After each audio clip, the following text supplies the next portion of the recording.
Então, o importante é que no Brasil, o mercado não possui um curso. Nem economia, administração, ciências contábeis, engenharia de produção. Você não vai ter aula sobre o que a gente está conversando aqui agora. Tá? Você não tem aula sobre ações e fundo imobiliário, em sentido de investimento. Você sabe o que é, porque é impossível você estudar, por exemplo, ciências contábeis, sem saber o que é uma ação de uma empresa, mas você não sabe como analisar, como escolher, como investir, como se tornar sócio. Né? Então, não existe curso de finanças aqui no Brasil, é muito mais sinônimo de saber os ganhos e gastos, né, do que finance de fato. Né? Então, nos Estados Unidos a gente tem a matéria finance, então você tem várias especializações em finance também dentro dos cursos.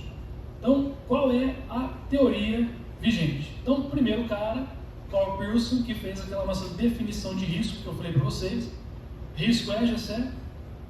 Desvio padrão. Variabilidade de retorno, exatamente, desvio padrão. Né?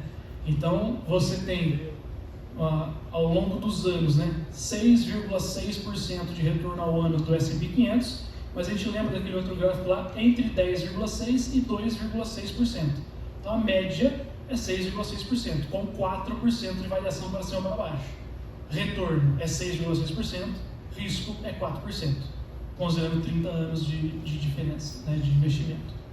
Então, aí vem o Paul Samuelson, que realmente é um pai da finança, tá?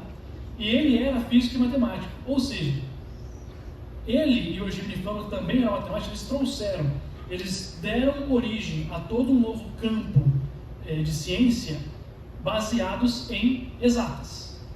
E é isso que agora o Andrew Lo veio contrariar. Ele veio trazer o fator humano, ele está fazendo uma humanização das finanças. Né? Mas vamos falar sobre exatas, porque exatas tem muito a ver com o que a gente vê de portfólio até hoje. Né? Então, o Paul Samuelson ele falou, junto com o Eugênio Fallon, do mercado eficiente, baseado no passeio aleatório. Né? O que é o passeio aleatório? Aquele gráfico que a gente viu lá no começo. Né? O mercado é um passeio aleatório, é impossível você prever o próximo passo. O próprio Paul Samuelson utilizava a expressão de como ver o andar de um bêbado caindo de bêbado. Ele dá o primeiro passo para a direita e o próximo pode ser mais um para a direita ou para a esquerda, ele pode cair para trás, você não sabe. Então, o passeio aleatório é essa relação anárquica, né, com correlação igual a zero, que a gente lembra, que a gente aprendeu de estatística, onde o dia anterior nunca pode prever o próximo dia. Quem dirá o minuto, né? Quem dirá o segundo.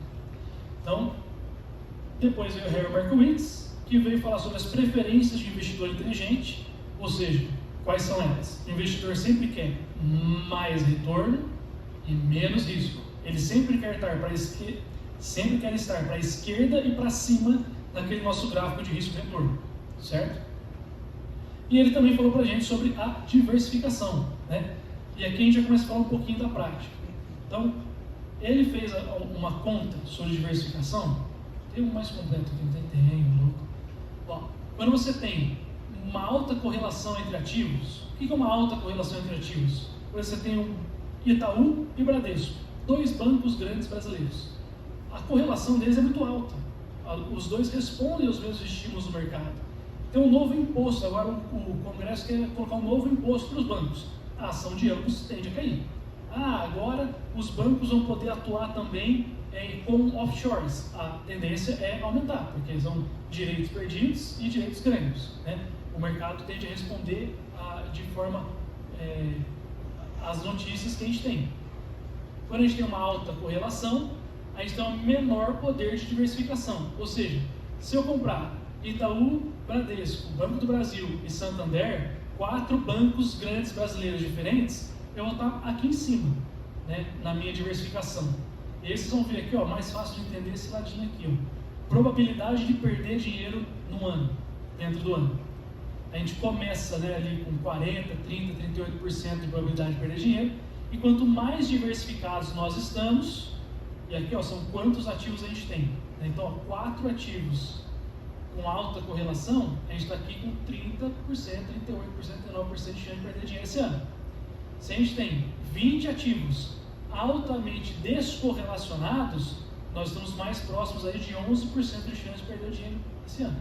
Então, a diversificação são quantos ativos diferentes, quantas empresas diferentes, imobiliários diferentes, rendas fixas diferentes nós vamos estar expostos com a nossa carteira.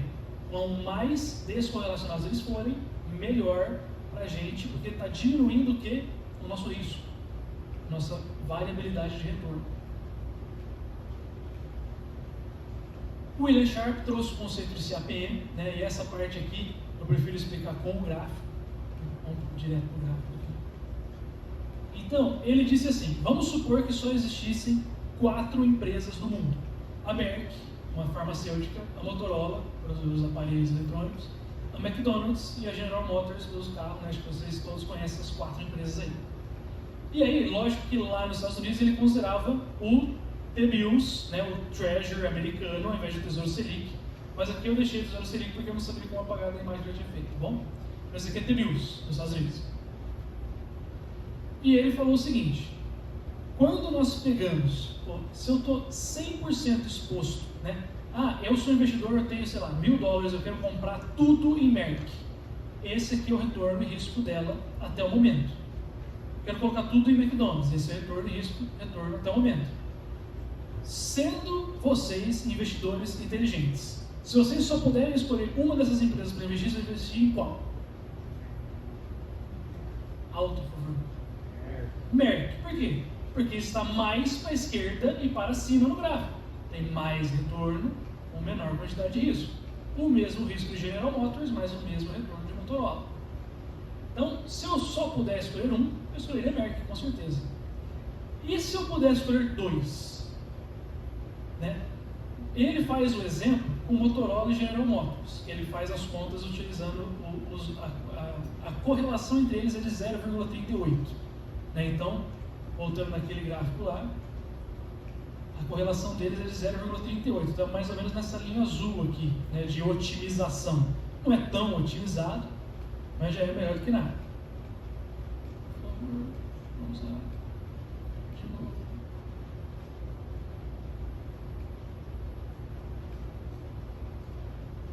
Camilo é foda. Comprei hoje isso aqui, foi várias vezes. Então, vamos falar sobre o TV por fora. Então, entre General Motors e Motorola, o que acontece se você ficar 50% em cada um? Onde você vai estar? Aqui? Não. E isso aqui é o que muda tudo. Quando você tem uma exposição em ativos correlacionados 100%, então dá o exemplo aí do Itaú e Bradesco, a correlação deles é de 0,97 ou 0,96, dependendo da amplitude de tempo que a gente pega. Se fosse 100%, seria uma linha reta. Como não é uma linha reta, acontece esse gráfico em forma de bala, que é assim, uma das maiores descobertas de todos os tempos da parte de economia. Porque você consegue ter mais retorno do que a General Motors com o mesmo risco e mais retorno só tendo diversificado em Motorola. Em Motorola, você vai ter aqui muito menos risco, perdendo menos retorno do que se tivesse ali. Aqui nós estamos falando de apenas 2 ativos, e nem são os 2 melhores ativos desse aqui. O que acontece então, essa aqui é a linha de CAPM, né, que teoricamente onde a linha entre tesouro direto e esse gráfico em forma de bala se tocam, é o ponto matematicamente mais eficiente de risco e retorno. Inatingível. Daqui para cá é com certeza inatingível, tendo somente Tesouro, General Motors e Motorola.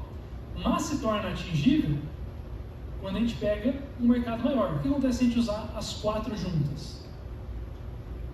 Esse é o gráfico de bala que a gente tem. E traçando uma linha aqui, isso aqui é o que a gente tem.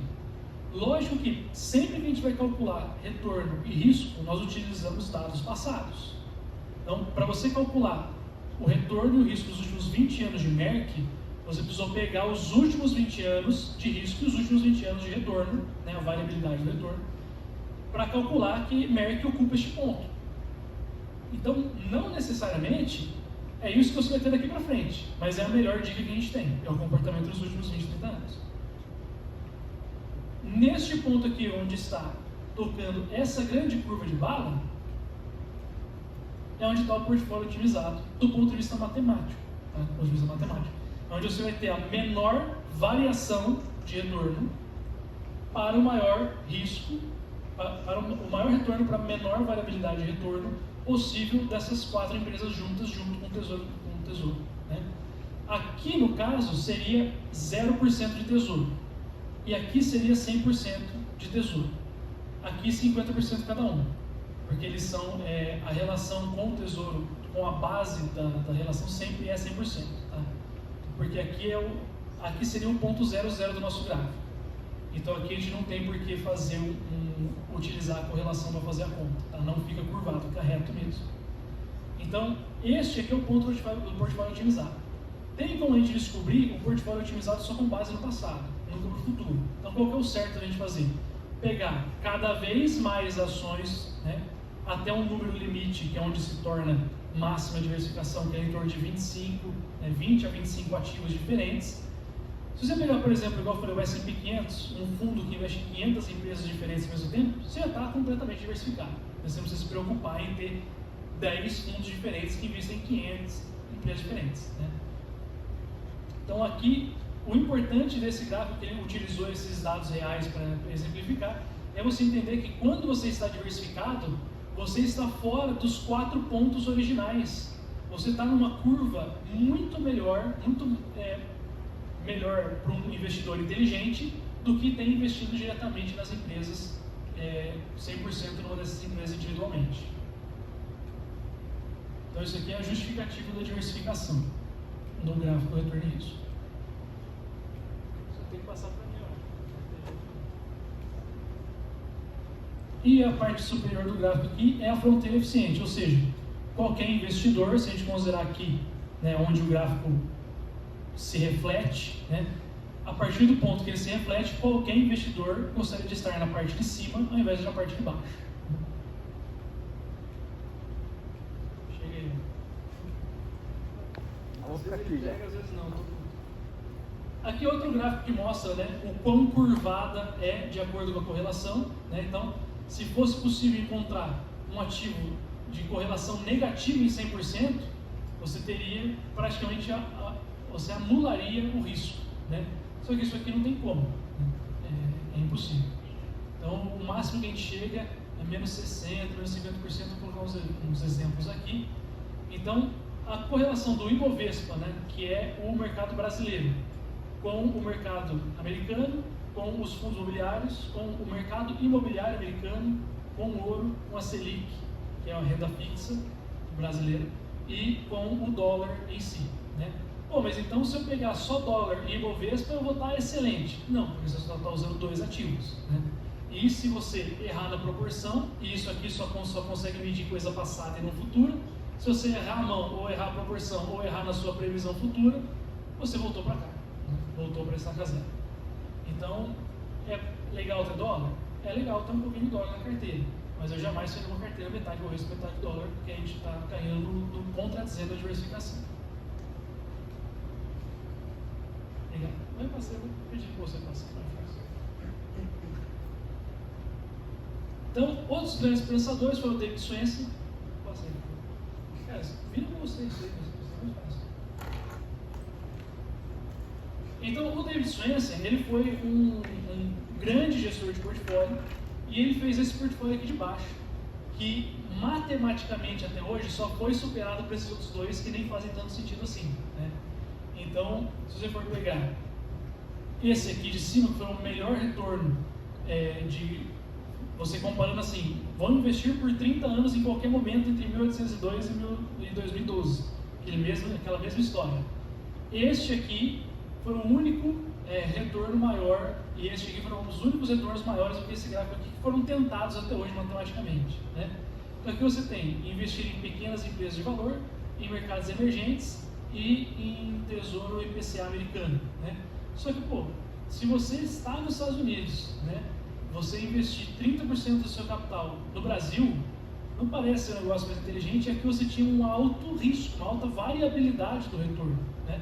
Então, esse segundo aqui também, está investindo no mercado americano, no mercado industrializado, né? Então Europa, Japão, Canadá, e aqui o Total Bond, que seria também o Tesouro IPCA americano, né? Então, esses dois aqui fazem menos sentido para o investidor pessoa física, né? E mais sentido para quem quer fazer continha, otimizadora, matemática, né? O que o David Swensen trouxe de inovador? Ele fez um portfólio onde ele coloca um pouquinho em cada coisa. Ele atira um pouquinho para cada lado, ele diversifica o portfólio. Ele foi o primeiro cara a fazer um portfólio com só 30% de mercado render mais do que o próprio mercado. Então ele venceu o mercado americano, que era aquela linha reta para a direita e para cima, vocês viram lá $1 virando $1 milhão. Ele venceu aquilo lá por 30 anos seguidos, e até hoje ele é dono desse fundo aqui, utilizando só 30% de investimento no mercado, que teoricamente é uma das coisas que mais rende, né? Como que ele conseguiu isso? Porque quando o mercado cai, ele está menos investido nisso. E quando o mercado cai, esses outros todos aqui estão tendo a possibilidade de estar subindo. E quando esse mercado aqui sobe, ele está exposto a ele. Quando cada um desses aqui individualmente sobe, ele está exposto nele. Quando cada um desses aqui individualmente cai, tem outros 5 ou 6 para compensar essa queda. Então, aqui o mercado americano, aqui o fundo imobiliário americano, aqui os mercados desenvolvidos, né? Então Europa, Japão, Canadá. Aqui os mercados em crescimento, né? 5%, desse 5% aqui, se for pegar na média, o Brasil vai ser 0,2%, 0,3%, ele tem muito mais mercado ali no Brasil, né? Os Estados Unidos são 50% do mercado de ações mundial, o Brasil é 2%. Então o Brasil seria 4% de 50%, né? De 5%, então vai dar lá 0,4%. TIPS são os bonds e os T-bills, então Tesouro IPCA e Tesouro Selic. Ele tem 30% numa das coisas que menos rende e 30% numa das coisas que mais rende. Ele conseguiu equilibrar isso de forma a render mais ainda, né? Então essa aqui é onde estava a genialidade dele. Todo mundo desacreditou ele lá atrás, mas depois de 20 anos, quando ele multiplicou por 30, ele transformou 1 bilhão em 30 bilhões, todo mundo teve que tirar o chapéu para ele e aprender com ele. Então, a lição dele, novamente, diversificação. E aí o Jeremy Siegel é quem trouxe aquele gráfico que a gente viu lá atrás de 30 anos, né? Que depois de 30 anos a rentabilidade ficava naqueles 3 gráficozinhos, né? Uma rentabilidade de 10,6 a 2,6 dos estoques, dos T-bills e dos bonds, né? Então aqui ele fez o mesmo gráfico, só que de outra forma, né? Então aqui é um gráfico retorno e risco, e aqui aqui é 100% investido em bonds, e aqui é 100% investido em estoques ao longo de 30 anos. Dá para você ver que as estoques elas têm mais retorno com ligeiramente menos risco, que é simplesmente outro gráfico para explicar aquela mesma coisa lá.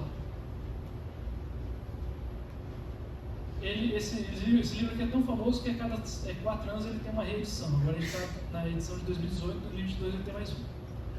E a teoria do mercado adaptável, que é do Andrew Lo, que romanticamente ocupa a mesma cadeira de professor do MIT que ocupava Paul Samuelson quando ele criou as finanças, né? Criou as finance sentado na cadeira de professor do MIT, e agora o Andrew Lo, e ele lançou como teoria do mercado eficiente o Paul Samuelson, e agora o Andrew Lo lançou a teoria do mercado adaptável, onde ele diz a finança nasceu de 2 mães de exatas, a matemática e a física, mas possui uma vida muito mais biológica, é imprevisível, é mutável, é seletivo, é concorrido, é adaptável e, mais importante ainda, utiliza cérebros humanos operando lá dentro, né?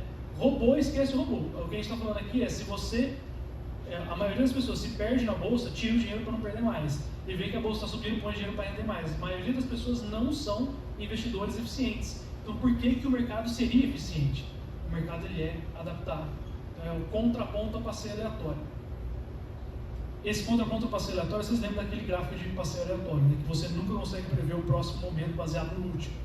O que ele fez de contraponto a passeio aleatório ele pegou um período de 7 anos e ele mediu a variabilidade, ele mediu a covariância do risco, a variabilidade da variabilidade do risco, e comparou com a variabilidade da variabilidade do retorno. É um negócio complicado matemático lá que ele fez. Mas o que eles esperavam que acontecesse? Quando você pega um período de 7 anos, a variabilidade do retorno seria proporcional à variabilidade do risco. E não foi isso que aconteceu. Eles fizeram a conta várias e várias vezes, apresentaram isso no maior encontro da época das finanças. Eles foram contrariados durante a apresentação deles, do artigo deles, e todo mundo foi para casa e refez as contas dele. Ninguém encontrou um resultado diferente. O que é esse contraponto ao passeio aleatório? Quando você pega a variabilidade do retorno e você vê a variabilidade do risco nesse tempo, o risco ele é 3, 4 vezes maior do que o retorno. Então, o que isso quer dizer em termos práticos? Lembra do bêbado que eu falei para vocês? Quando o bêbado dá um passo para um lado, você não sabe para que lado ele vai dar o próximo passo. O que ele disse é o seguinte: se você pede para o bêbado andar uma linha de 4 metros, que é o padrão lá do 15 feet, né, que é o 4,5 metros que a polícia americana faz, ele talvez vai pisar um pezinho fora da linha, de um lado ou para o outro. Talvez ele até consiga se manter em cima dessa linha. Mas se você pedir para esse bêbado, então, você está bem, né? Mas vamos fazer o seguinte, não anda de carro não, vai para casa. Se você pedir para esse bêbado chegar até em casa, pode ser que em 4,5 metros ele não caia no chão, mas não tem muito mais chance de fazer uma variabilidade muito maior quanto mais tempo ele anda. E foi isso que eles descobriram, o contraponto ao passeio aleatório. Então antes se achava que a previsibilidade do mercado era apenas imprevisível. Aqui, o Andrew Lo provou matematicamente que ela é, quanto mais tempo se passa, mais imprevisível fica, matematicamente falando. Não que é estranho, porque imprevisível já é uma palavra completa, né? Já é 100% de imprevisibilidade. Mas é cada vez menos previsível. Então, a única previsibilidade que a gente tem é que haverá imprevisibilidade. Então, essa é a teoria vigente. Então, beleza. Então, você passou o tempo todo falando, né, que existe previsibilidade, né, de retorno.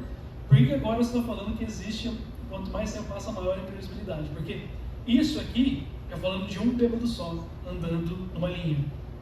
É mais um ponto falando a favor da diversificação e aproveitando a presença do Gabriel aqui, né, que me deu o livro de Natal, da antifragilidade. O que seria a antifragilidade? A antifragilidade é o oposto de frágil, mas não no sentido de que é seguro. A antifragilidade é algo que, quando você tem aleatoriedade, ela melhora. Então, o conceito de fragilidade é quando acontece alguma coisa que vem de fora, existe o risco de quebrar, existe o risco de mudar. A antifragilidade, se vê alguma coisa de fora, ela se beneficia dessa coisa que vem de fora. Então, quando a gente fala de diversificação, a gente está falando de construir patrimônio de forma antifrágil, de forma diversificada, que é diminuir o risco de exposição. Certo?